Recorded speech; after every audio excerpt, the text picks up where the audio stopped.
الفل. النهاردة هكلمكم عن الدولة القبطية أو العصر القبطي. بعد دخول المسيحية إلى أرض مصر في القرن الأول الميلادي على يد القديس ماري مرقس الرسول، حصل اضطهاد شديد للمصريين المسيحيين، لدرجة إن الوثنيين أو الرومانيين كانوا بيتحرشوا بيهم في الشوارع وفي البيوت كمان. ومن ضمن التحرش والمضايقات اللي تعرض ليها المصريين المسيحيين تم استشهاد القديس ماري مرقس الرسول. في يوم استشهاده تم اضطهاد وقتل وتعذيب عدد كبير من المسيحيين المصريين في الإسكندرية، لدرجة إن هم كانوا بيقولوا إن الطرقات اتملأت بجثث المسيحيين المصريين.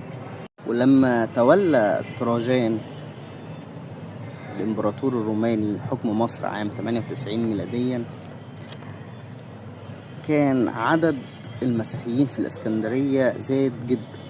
المسيحيين المصريين في الإسكندرية زاد جدا، وكان الرومانيين بيبصوا للديانة المسيحية على إنها انشقاق أو طائفة نابعة من الديانة اليهودية، وكانوا بيعتبروها طائفة خطر.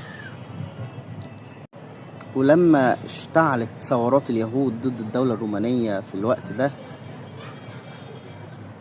للأسف تم زج المسيحيين المصريين مع اليهود في الاضطهاد من الرومان، لأن الرومان زي ما قلت لكم كانوا بيعتبروا إن المسيحية هي طائفة يهودية، فكان بيتم الاضطهاد على اليهود سواء كانوا مصريين أو غير مصريين أو المسيحيين المصريين بطريقة شديدة جدا، لدرجة إن هم في الوقت ده قالوا إن الإسكندرية أصبحت خالية من المسيحيين ومن اليهود.